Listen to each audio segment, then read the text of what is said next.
Sean todos bienvenidos a esta edición de A Partir de Ahora. Salud Pública ha dado la voz de alarma. Luego del paso del huracán Irma por el país, un huracán categoría 5 y que se ha considerado como el más poderoso formado en las aguas del Atlántico, muchas lluvias han caído sobre el territorio nacional. La alarma, muchas enfermedades que vendrán con las lluvias. Pero realmente, ¿cuáles van a ser esas patologías? Y sobre todo, lo más importante, ¿cómo prevenirlas? Esas interrogantes van a ser contestadas por nuestro experto invitado, el médico infectólogo Héctor Valcárcer, uno de los médicos infectólogos más destacados en el país y que nos va a dar luz sobre este tema que es primordial. Es un tema de salud y está sobre el tapete. Así que usted no se mueva de su asiento porque regresamos de inmediato.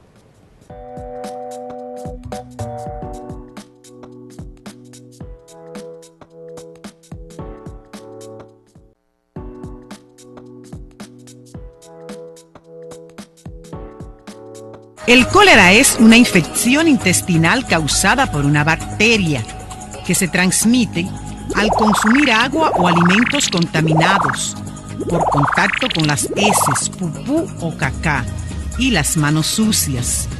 El síntoma principal del cólera es diarrea líquida y abundante, acompañada o no de otros síntomas. Este es un mensaje del Ministerio de Salud Pública y este canal.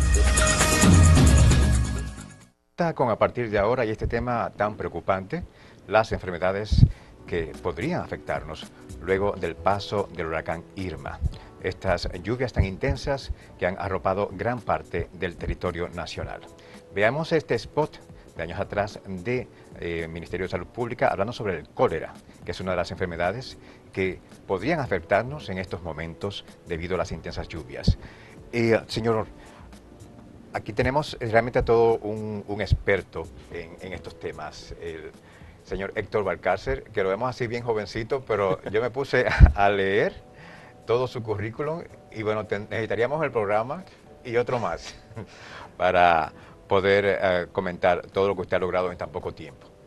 Veamos este spot del cólera y ¿qué tanto debe preocuparnos esta enfermedad en estos momentos? Bueno, primero que nada agradecer la invitación y sobre todo las cándidas palabras de presentación. Algunas no son tan merecidas, pero le agradezco la distinción. Lo más importante que hay que decir es que este programa pudiera quizás grabarse para pasarlo el año que viene y pasarlo en cualquier temporada de lluvia en la República Dominicana. Recordar que somos un país tropical el cual se encuentra a merced de varios fenómenos atmosféricos que ocurren con cierta regularidad. Siempre tenemos sobre el territorio dominicano un área de baja presión, una tormenta, un ciclón, y todos los años pasamos por momentos en los cuales las lluvias arropan a la República Dominicana. Actualmente estamos hablando del huracán Irma, pero ya sabemos que en el área del Atlántico hay dos depresiones más, dos movimientos atmosféricos que están organizándose, los cuales aparentemente pudieran representar algún tipo de peligro para la República Dominicana. Cuando hablamos específicamente del cólera, hay que mirar que en República Dominicana el cólera no ha desaparecido desde que comenzaron los casos hace unos años atrás, en el 2009-2010. El año pasado en República Dominicana se reportaron cerca de 1000 casos de cólera. Este año ya teníamos casos de cólera reportados. En este momento no le puedo dar el número exacto porque la página de la Dirección General de Epidemiología se encuentra en este momento en reparación, se encuentra dándole mantenimiento y por eso cuando tratamos de entrar a la página para darle números reales, lo más actualizado realmente está abajo la página. Un poco grave, porque en esta situación que estamos viviendo necesitamos toda la información posible. Sí, pero más que nada recordar que eso me imagino que es algo rutinario, es algo que ocurre, sería coincidencia esto que acaba de pasar en este momento, pero sí es señalar lo siguiente, tenemos cólera todo el año. ¿Cuál es el temor que existe? El temor que existe en este momento es que uno de los titulares del periódico, tanto de hoy como del día de ayer, es que hay varios acueductos que tuvieron que cerrar su funcionamiento, fruto de que luego de las lluvias, las presas, los embalses, aquellos lugares donde se acumula agua, simplemente no brindan un agua con la suficiente calidad para que pueda ser procesada. Entonces, ¿qué ocurre? Cuando se cierran los acueductos, cuando las personas no tienen la disponibilidad en agua tratada, tienen que comenzar a buscar fuentes de agua en algunos lugares que no son muy seguros. Entonces vemos personas que compran camiones de agua, que compran agua al granel. El Ministerio de Salud Pública dice que es una violación, sin embargo, personas continúan vendiendo en los barrios Así es. agua, llenando tinacos, llenando cantinas, llenando cualquier cosa que tengan en la casa que pueda simplemente almacenar agua. Entonces esta agua en ocasiones pudiera estar contaminada por el cólera. Recordar que luego de que ocurre un caso de cólera en un lugar es muy fácil que la enfermedad se transmita. ¿Por qué? Porque es una enfermedad que se transmite tan fácil como por pasar las manos, alimentos que estén sucios, el agua. O sea que estamos hablando de que si ocurre en una población que no tiene unos niveles de sanidad adecuados, es una enfermedad que pudiera pasar. El problema con el cólera realmente es que a todo el mundo le ha dado diarrea en algún momento en su vida. Así es. El problema con el cólera es que se reconoce como la enfermedad diarreica infecciosa que tiene la mortalidad más alta. Entonces, en algunas series se ha hablado que la mortalidad del cólera pudiera llegar a ser en poblaciones hasta de un 5%. Lo que quiere dejar dicho que si bien ese no ha sido el escenario con los casos de cólera que hemos tenido en el país, es una proyección teórica que pudiera ocurrir y por eso es el miedo de lo del cólera.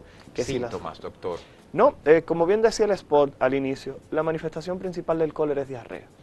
El cólera justamente de esas evacuaciones en la cual una persona puede morir en 24 horas, porque se habla que una persona puede tener deposiciones de 7 a 14 litros de agua en un día. O sea que estamos hablando de que esa persona perdería el total de la cantidad de agua que tiene en su organismo en 1 o 2 días. ¿Y en qué momento podemos darnos cuenta de que no es una diarrea normal, sino que debe preocuparnos? Mire, el asunto es que realmente cuando aparece cólera, la persona lo define como el peor episodio de diarrea que ha tenido en su vida. La persona que tiene cólera habitualmente dice, no, esto no es una diarrea normal. La persona puede identificar que está teniendo una cantidad de deposiciones con una cantidad de agua que es mucho mayor de la habitual. También en algunos casos se habla de que la diarrea puede tener una forma de agua de arroz. Aquellas personas que hemos visto el arroz cuando lo están lavando, que toma esa forma como grisácea, ese es el tipo de forma de presentación que tiene la diarrea, la forma cuando uno lo mira. Más que nada porque el cólera produce un proceso de mala absorción.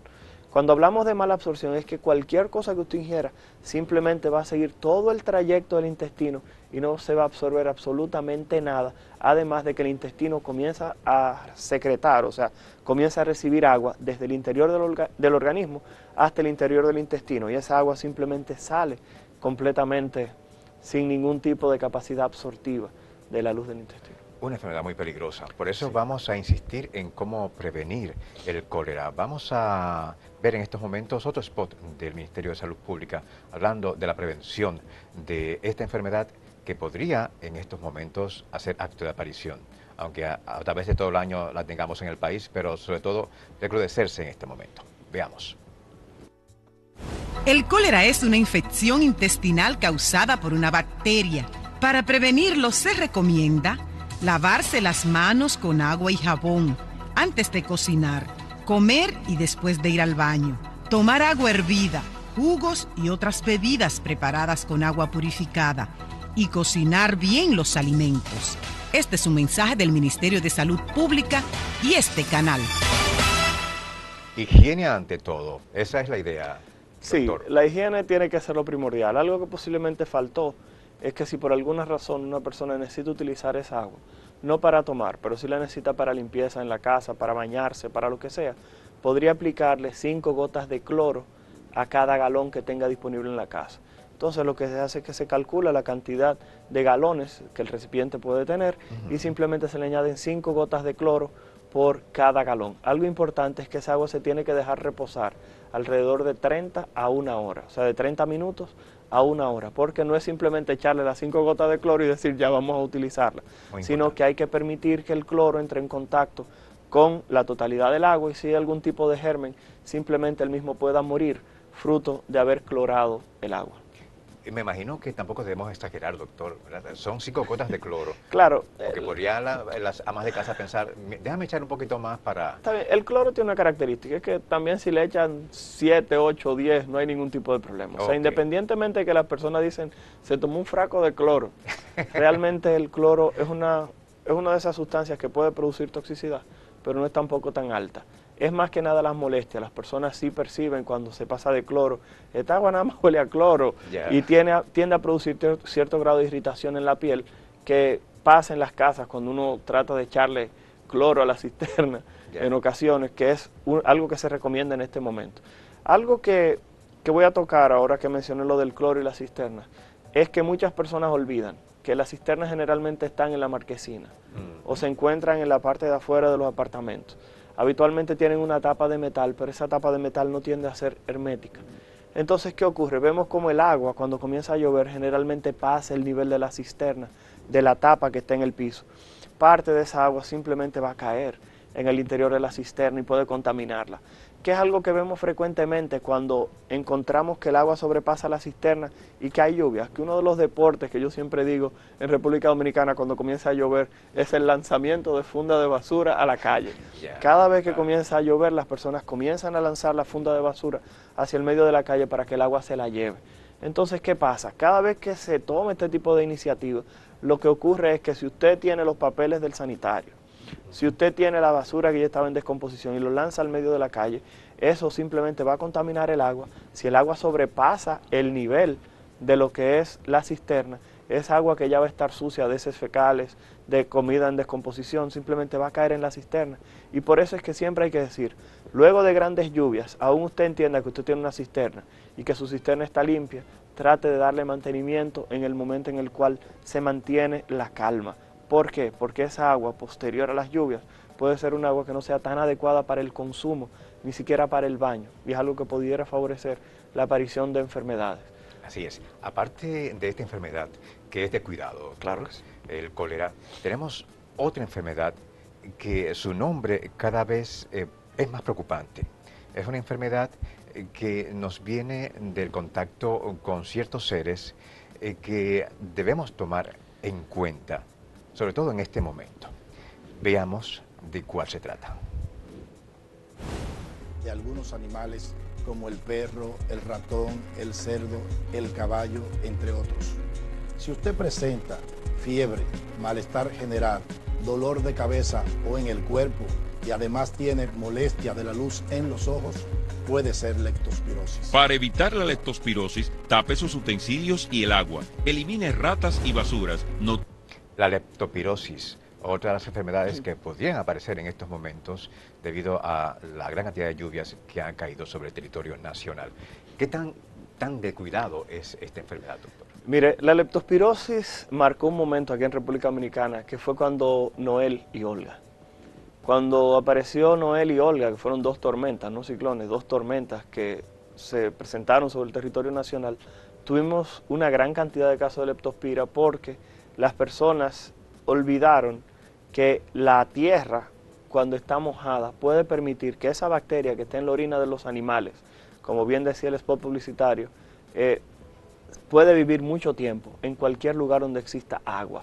O sea, estamos hablando de que no es solamente una cisterna, no es solamente una piscina, no es solamente un río, sino que puede ser hasta en la tierra, siempre y cuando se mantenga en una temperatura adecuada y con la suficiente humedad para que la bacteria no muera.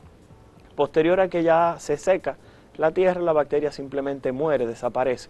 Pero mientras se mantenga la humedad, puede existir lo que es la transmisión de la leptospira. El problema de la leptospira es el siguiente. Todo el mundo cuando comienza a llover cierra su casa. Todo el mundo cuando comienza a llover almacena comida. Todo el mundo cuando se presenta algún fenómeno atmosférico trata de tener un refugio adecuado. El problema es que las ratas, los ratones también hacen lo mismo. Entonces, las ratas, los ratones simplemente van a ir a las casas donde usted esté seco, donde usted tenga alimentos, donde usted pueda tener calor. Entonces, en ese tipo de momentos, las ratas van a salir de sus madrigueras para tratar de guarecerse también, y lo van a hacer justamente donde están los seres humanos. Por eso, cuando se ven los refugios, observamos que los alimentos se guardan en un área diferente de donde están las personas, porque sabemos que muchas veces tratan las ratas y ratones a desplazarse a esa área donde hay alimentos, donde está seco para tratar de alimentarse. El asunto es que si bien la leptospira no se transmite bien de entre los seres humanos, sí se transmite extremadamente bien por contacto de lo que es alguna superficie que esté húmeda. hay mucha publicidad engañosa, muchos mensajes que andan circulando en las redes sociales de que me bebí una Coca-Cola y me dio una leptospira y me morí. Eso no es cierto. Ese tipo de publicidad no es cierto. Usted puede tomar un refresco de cualquier lugar, de cualquier nevera, simplemente limpiarlo y es suficiente. Se lo comento porque para que ocurra algo así, tiene que haber entrado el roedor, haber orinado directamente en esa tapa, mantenerse húmedo, usted destaparlo y tomarlo. Y como quiera, la leptospira tiene un tiempo, un periodo de incubación. O sea que estamos hablando de que no son tan reales esos mensajes que andan por ahí circulando. Síntomas de la leptospira. La leptospirosis, realmente las personas entienden que si le da leptospira se va a morir. No es cierto. Quizá alguno de nosotros, los que estamos aquí en el estudio, nos dio leptospirosis y no nos dimos cuenta. Porque de cada 10 personas que le da leptospira, solamente uno presenta la forma grave de la leptospira. El problema es que esa persona que presenta la forma grave de la leptospira puede sufrir varias cosas. Las manifestaciones habituales son fiebre, dolor en el cuerpo, malestar general. Las personas pueden presentar enrojecimiento de los ojos, como si fueran a tener conjuntivitis, dolor en las articulaciones. El problema es que pareciera un dengue, porque es un diagnóstico diferencial del dengue, mucho dolor de cabeza. El asunto con la leptospira es que tiende a producir dolor también a nivel de las pantorrillas. Y hoy en día aquellas personas que hacen fiebre, que parece un dengue, pero el dolor a nivel de las pantorrillas supera lo que esos dolores habituales que tienen las personas con dengue, por ejemplo, de cabeza, tiende a sugerirlo. Ya cuando la forma es muy grave de la leptospira, los pacientes presentan fallo del riñón, presentan fallo del hígado, y ahí es donde la leptospira comienza a incrementar su mortalidad. La leptospirosis es una enfermedad que produce daño a nivel de los vasos sanguíneos, y las personas que hacen leptospirosis pueden presentar sangrados que no se puedan corregir. Y por eso muchas veces cuando una gente tiene fiebre, dolor en el cuerpo, dolor de cabeza y comienza a sangrar, en algunos casos, algunas muertes por leptospira quizá han quedado enmascarados sospechando que el paciente tenía un dengue, porque estamos más acostumbrados a ver dengue quizá que a ver leptospira. Estamos hablando de que este año tenemos los valores más bajos de dengue que hemos tenido en muchísimos años, eso es cierto, y la mortalidad también. Ahora con las lluvias se espera que también los casos de esta enfermedad se disparen, los casos del dengue por el incremento de los reservorios del mosquito. Bien rapidito, prevención con respecto a la leptospira. La prevención con respecto a la leptospira es recordar que no solamente los roedores pueden transmitir la leptospira, como bien decía el spot, los gatos y los perros también. Hay que decir que la orina de esos animales hay que tratar de mantenerla lo más lejos del ser humano posible, tratar de tener un área específica donde los animales hagan sus necesidades, y la superficie, sobre todo si usted sabe que tiene ratas o roedores en la casa, que usted tiene ratones, la superficie donde se van a pelar los plátanos, donde usted va a cortar la carne, ese tipo de cosas, tiene que limpiarlo con un paño que contenga cloro. Generalmente estamos muy acostumbrados a nos despertamos en la mañana y colocamos el pan encima de la meseta, comenzamos a cortar el pan, el jamón y todo ahí arriba. Hay que decir que la meseta y el área donde se van a colocar los alimentos, donde se va a cocinar, a manipular, si usted sabe que tiene roedores, todas las mañanas tiene que limpiarlo. Lo mismo que decíamos del cuidado del agua en las casas y las cisternas, igual que lo que mencionábamos de tratar de controlar este tipo de animales para prevenir que esto ocurra. Magnífico. Nos vamos a una pausa, pero cuando regresemos vamos a seguir hablando de cuáles otras enfermedades podrían afectarnos a los dominicanos en esta época de lluvias. Así que usted no se mueva de su asiento porque regresamos de inmediato.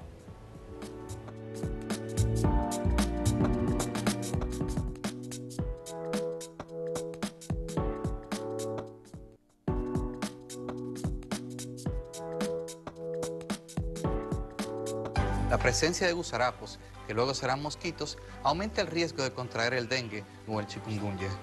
Para evitar estas enfermedades, lo mejor es eliminar los criaderos.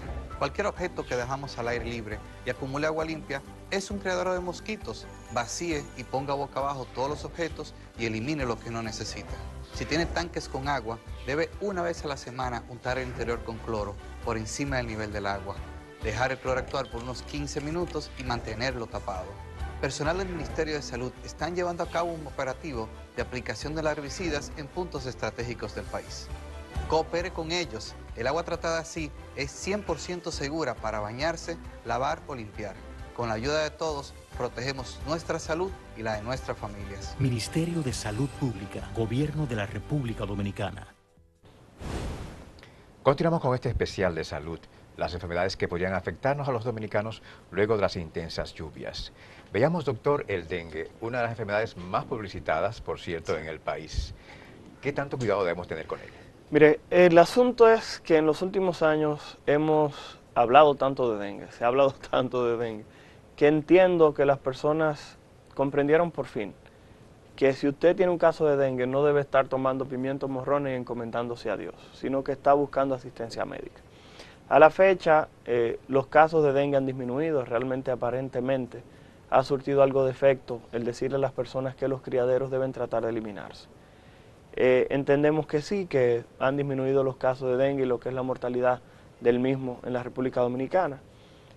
También hay que decir que en ese spot que acabamos de ver se dan muchas medidas importantes y aquellas personas que ven el spot y dicen que hay que untarle cloro al tanque por encima del nivel del agua, quizás no entiendan qué es lo que sucede. Lo que pasa es que las mosquitas colocan los huevecillos en el borde del tanque y esos huevos pueden durar hasta un año vivos. Entonces, ¿qué pasa? Cuando usted vuelve a acumular agua y esa agua pasa por nivel de los huevecillos simplemente van a permitir la salida de las larvas.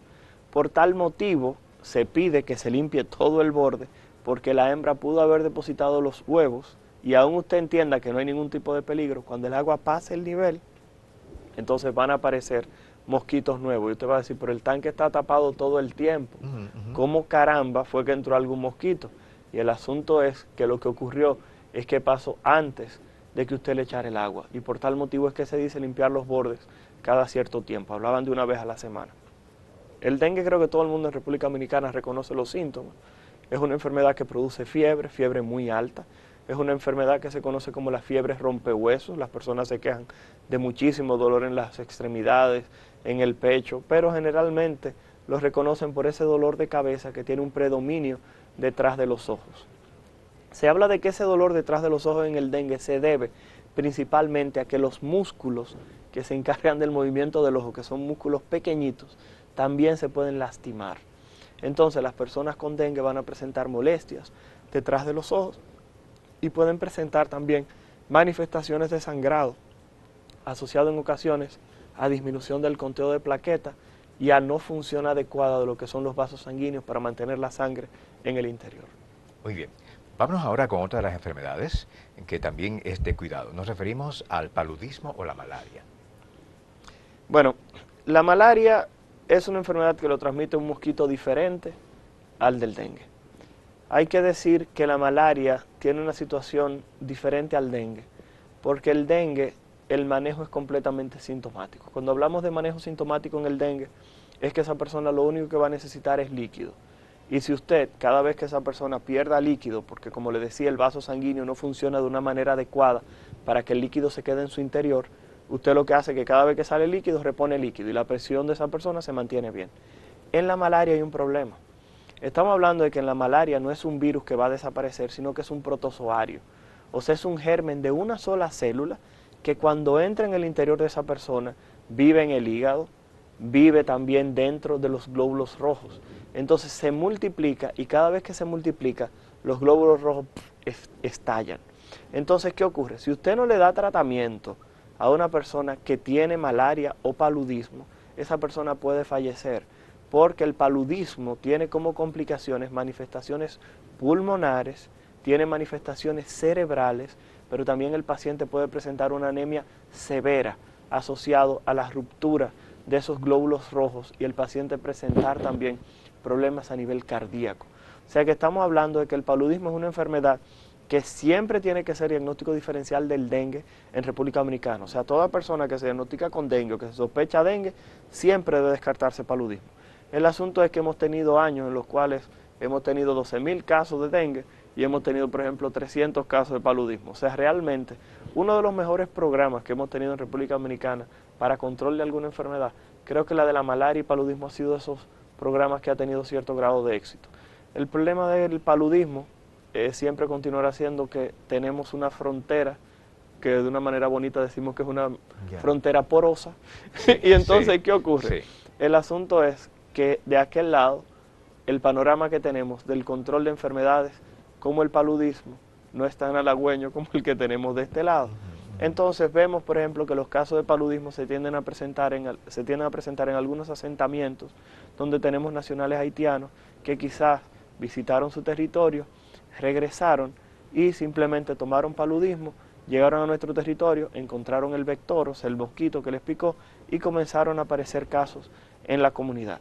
Hay que decir que también pudo haber sido al revés, que él lo llevó allá también, pero esa es la fecha, por el asunto de los problemas sanitarios que tienen en Haití, es un peligro ahora mismo mayor para nosotros, este tipo de migración que pudiera ocurrir sin control y sobre todo sin vigilancia desde el punto de vista de salud. Hablando de vigilancia con respecto a la salud y de control, vamos a pasar ahora a otras de las enfermedades que podrían afectarnos. Es una enfermedad que causó pánico el año pasado y con sobradas razones. Vamos a ver de cuál se trata. ¿Cómo se llama esta enfermedad que está dando ahora? Chikungunya. ¿Así le llama a la gente? Así es. ¿Y de dónde viene? No sabemos del mosquito, pero no creemos que sea de ahí. ¿Por qué? Porque no podemos creer que un mosquito se puede expandir tan pronto, así, tan rápido por todo lugar y provocar esa enfermedad. Pobre mosquitico, esa pobrecita, ese puede pegarle. Pero no es mosquitito, es un virus. Es un virus que se mete en el mosquito. El mosquito es solo el transportador, el mosquito es el concho de un virus. Y ese virus es nuevo.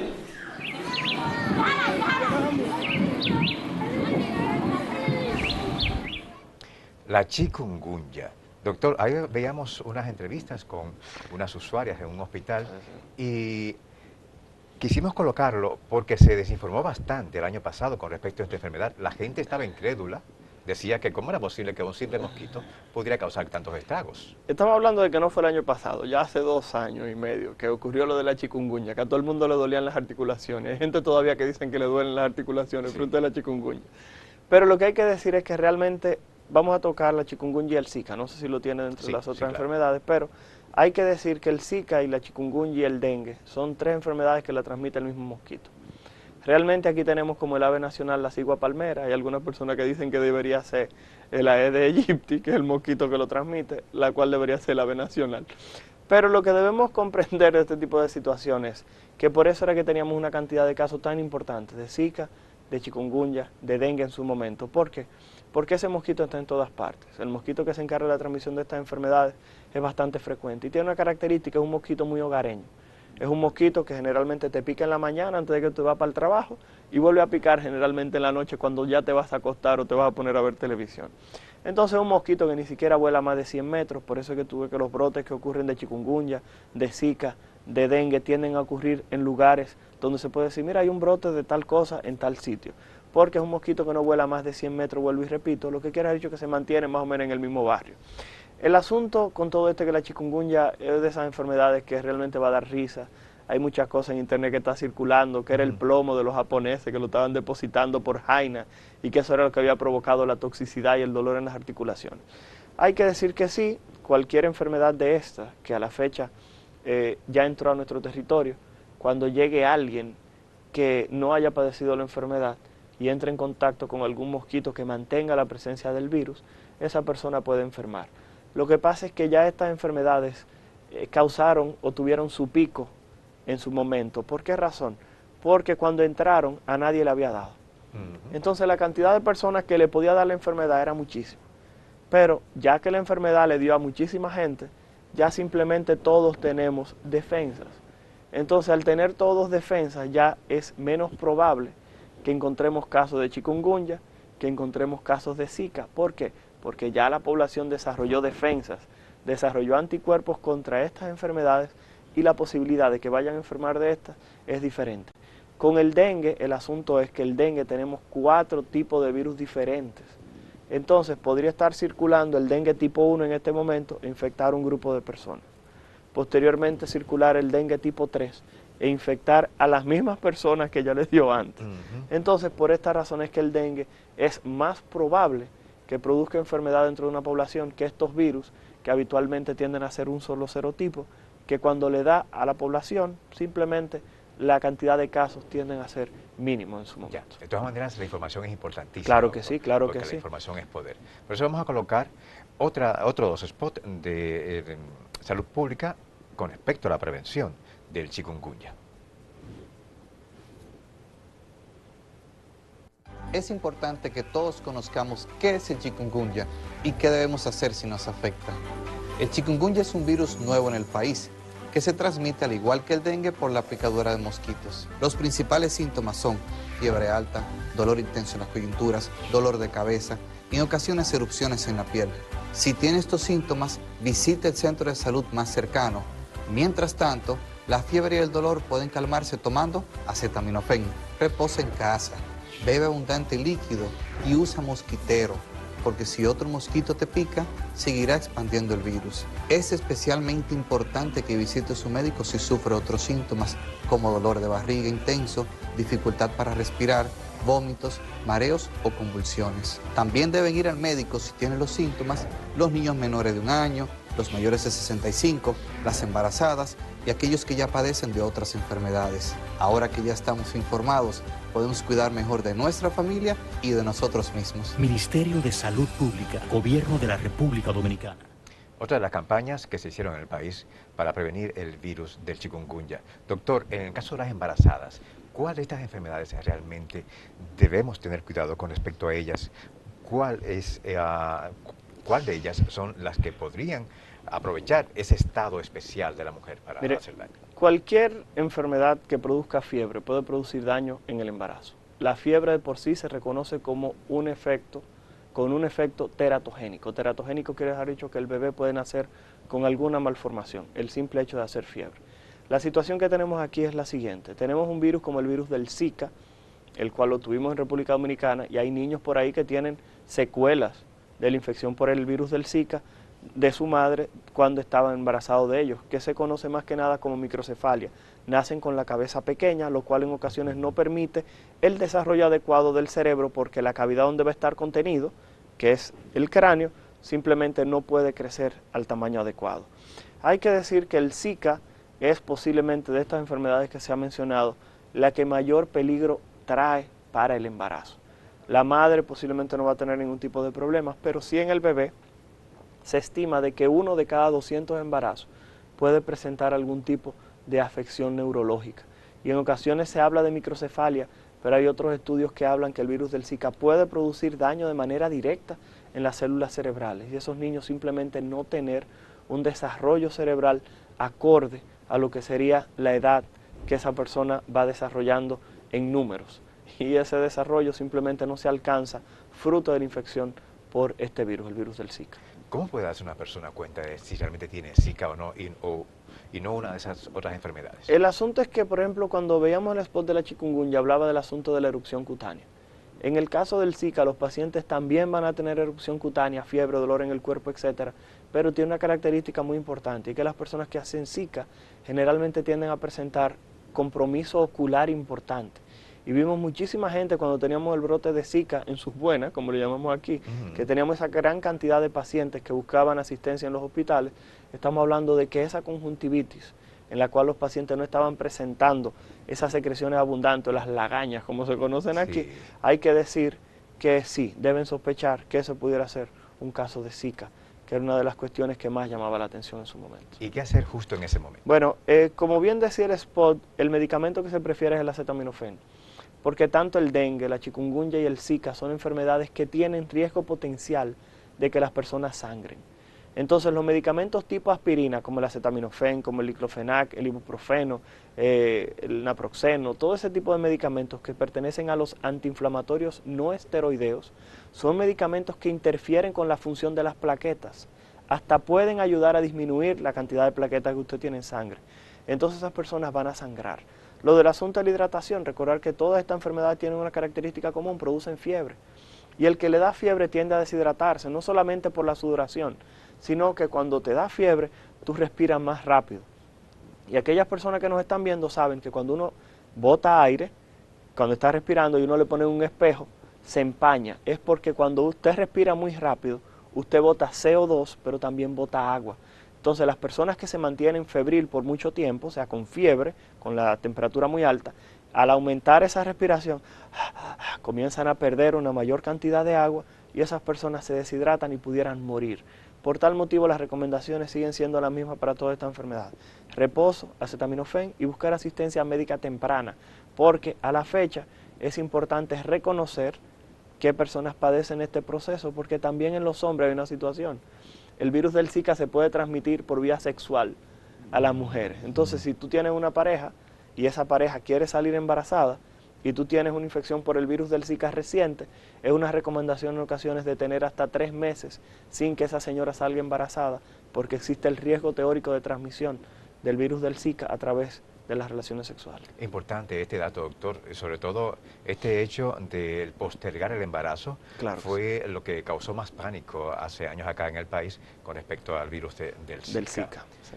Doctor, en sentido general, vemos estas enfermedades y vemos las dinámicas que se llevan en otros países del área, donde realmente no hay muertes por estas enfermedades en la mayoría de los casos, pero aquí siguen habiendo muertes. Bien rapidito, ¿qué nos falta para que esto se evite? Yo entiendo que cada vez que se habla de alguna enfermedad, todo el mundo lo primero que piensa en los remedios caseros.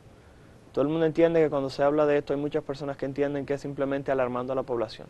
Y se debe entender que no. Cuando estamos en temporada de lluvia nos encontramos en un momento de vulnerabilidad. No solamente de que exista ahogamiento, de que existe una persona que se electrocuta, sino que también tenemos una resaca de enfermedades, que es como yo le llamo, que son infecciosas. ¿Qué nos falta? Simplemente tratar de buscar asistencia médica temprana, porque la mortalidad de todas estas enfermedades es casi cero cuando se diagnostican y se ven a tiempo, con un tratamiento bastante sencillo. Muchísimas gracias. Damos las Para mí es un gracias al placer. doctor Héctor Valcárcer, uno de los profesionales más experimentados en estos temas de las enfermedades, sobre todo las que nos vienen después de las lluvias. Así que le agradecemos infinitamente su presencia, doctor. Un placer. Usted no se mueva de su asiento, porque en este último bloque vamos a tocar otro tema importantísimo. Llegó Irma, causó estragos en el Caribe, en Estados Unidos, pero expertos están hablando de que el cambio climático va a incidir para que no solo Irma pueda afectarnos, pueden venir muchos otros más. Regresamos de inmediato.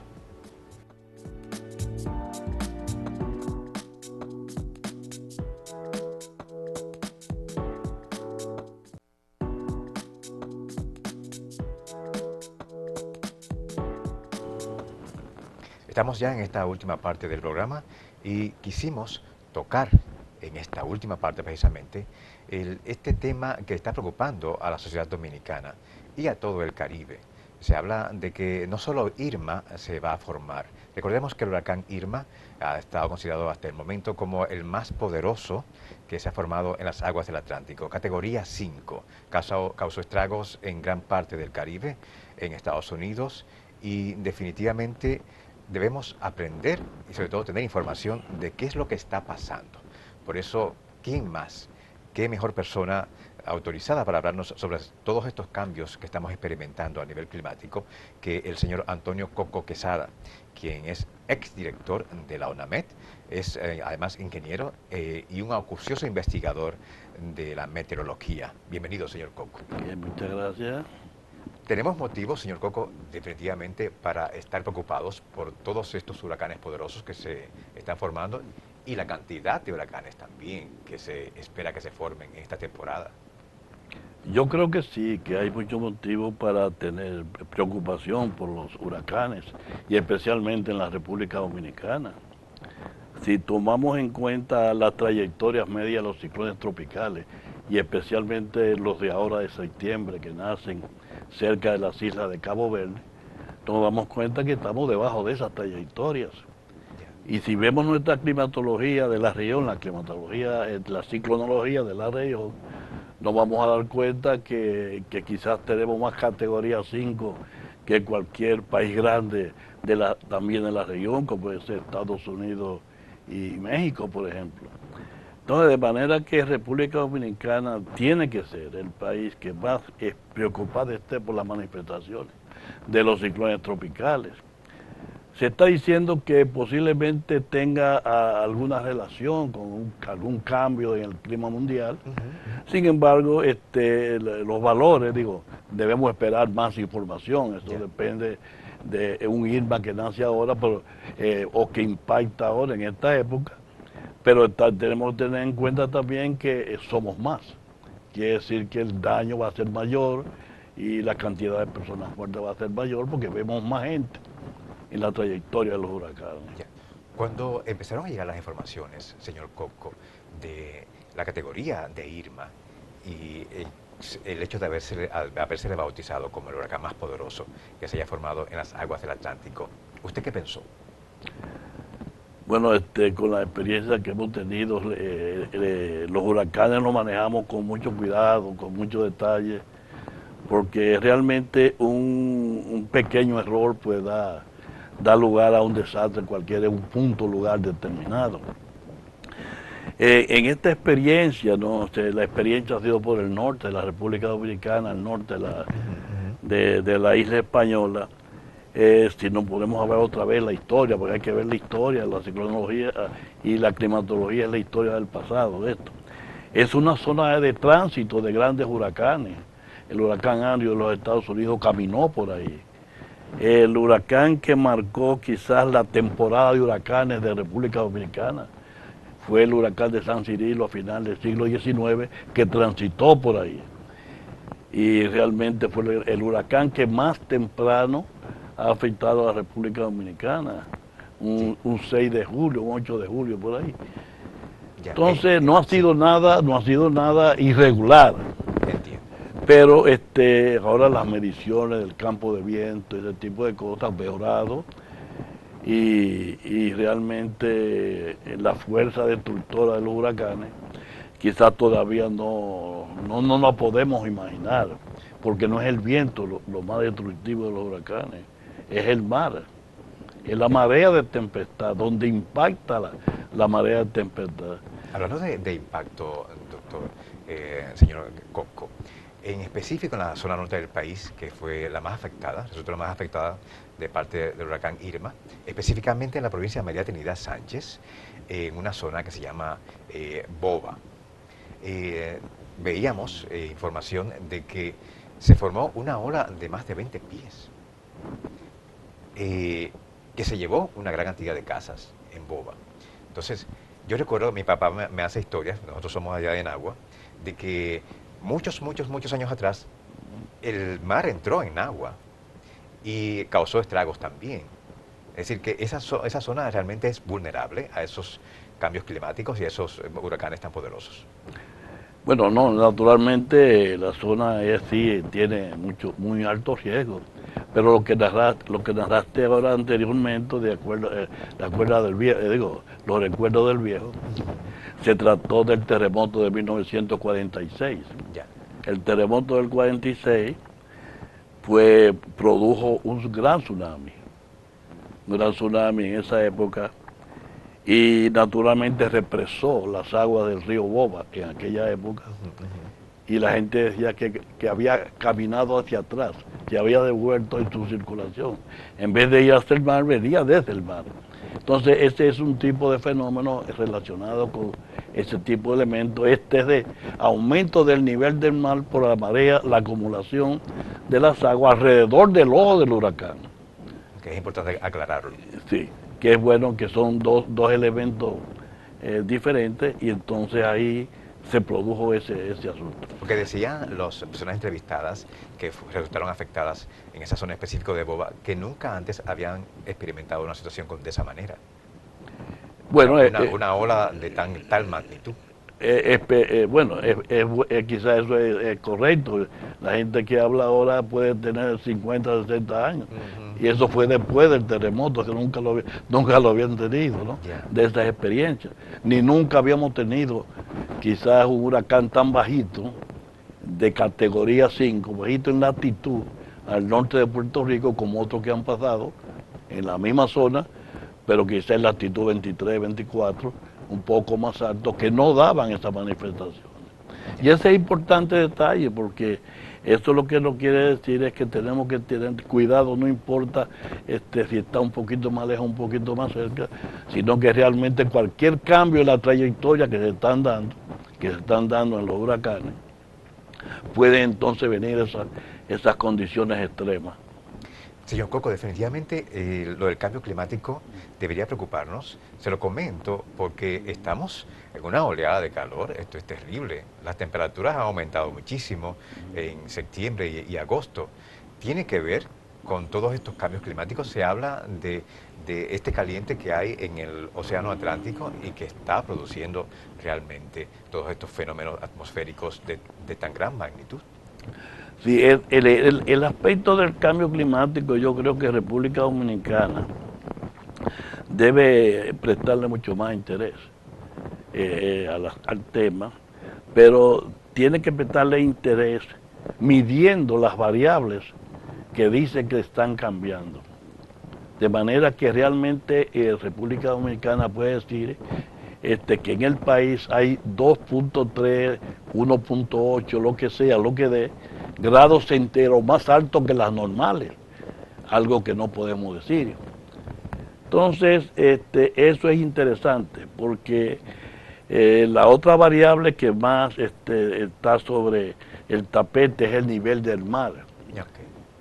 ¿Qué estamos viendo ahora con respecto al nivel de agua? Que se está achacando al derretimiento de los casquetes polares.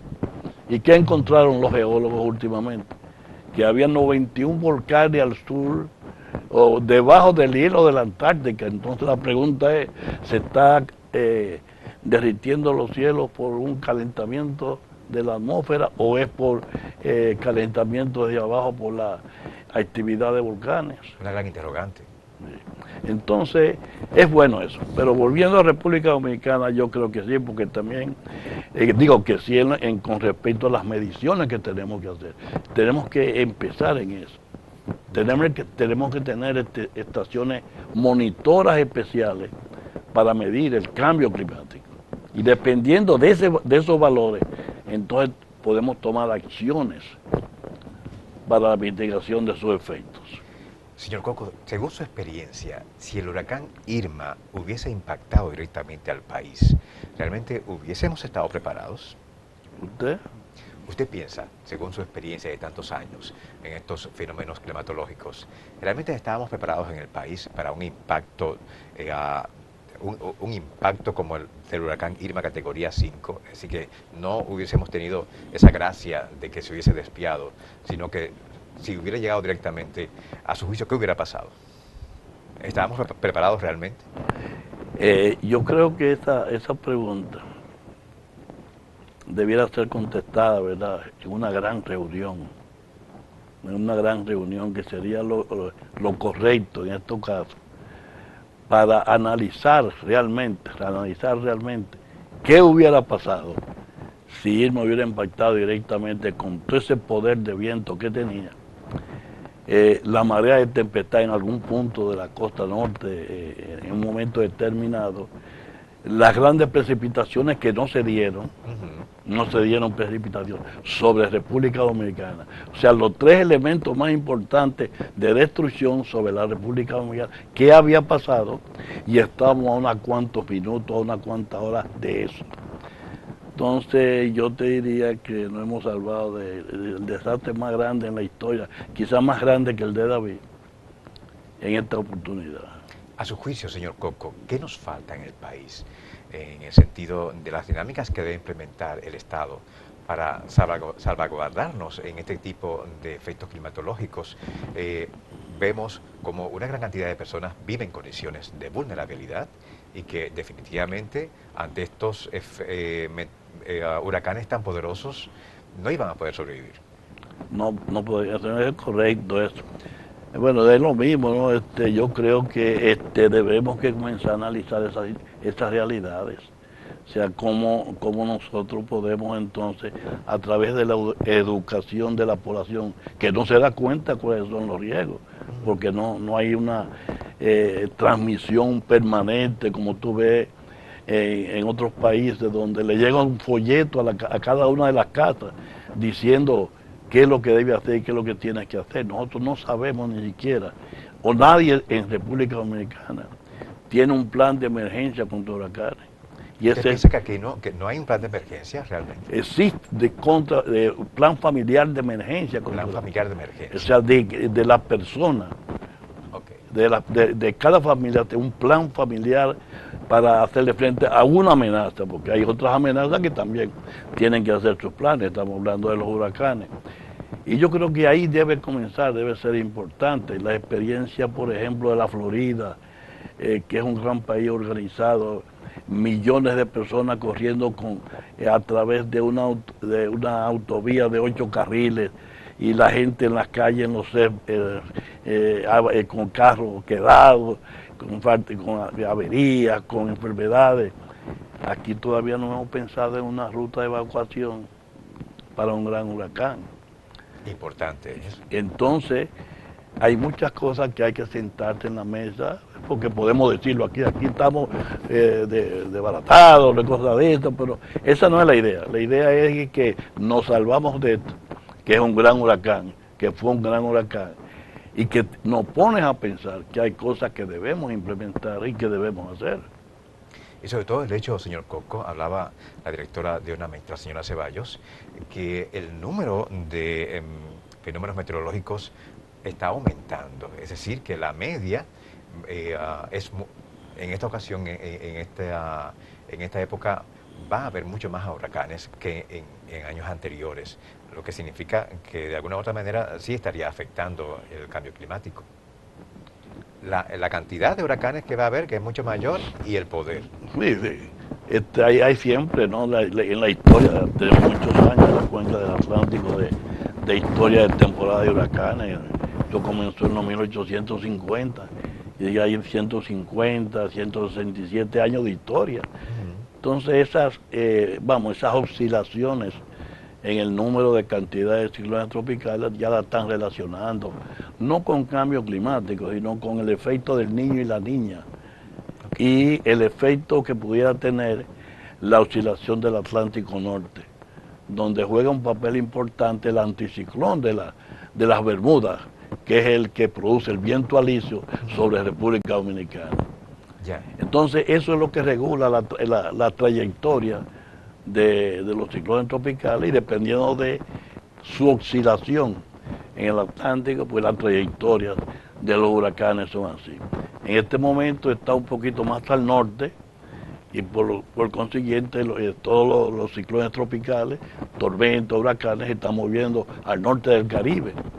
Pero cuando el anticiclón baja un poco, entonces lo pone dentro de la franja del Mar Caribe. Y eso puede pasar en lo que resta de esta temporada, que la trayectoria entre a la región del Caribe. Y entonces ahí estamos amenazados por unos efectos mayores de los huracanes que no libramos cuando están al norte. Así que para finalizar, señor Coco, ¿usted entiende que debe haber una reunión mucho más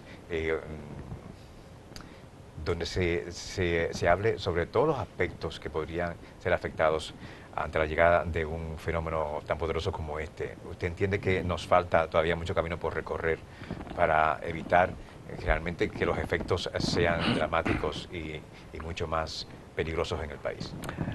Fíjate, te voy a responder a la pregunta con un ejemplo. Y yo creo que así, hay que sentarse. Si nosotros volviéramos a tener un San Zenón, si volviéramos a tener un George, si tuviéramos a tener un David, ¿qué tendríamos que hacer?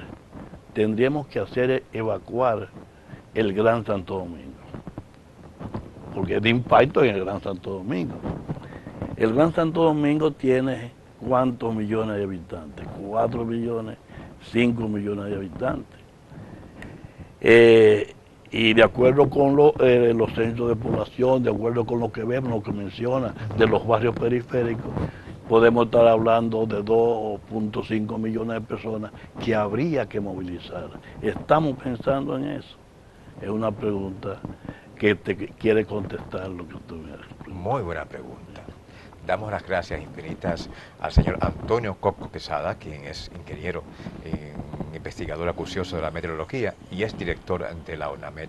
Todas estas interrogantes que el señor Coco ha expresado en esta última parte del programa, esperemos que realmente sean tomadas en cuenta. Estamos ante una persona muy capacitada, con muchos años de experiencia estudiando todos estos fenómenos, y realmente quisiéramos que si va a continuar todo este proceso tan dramático de la formación de estos fenómenos tan poderosos, estemos preparados en el país. Recuerden que siempre hay mucho más en Acento TV.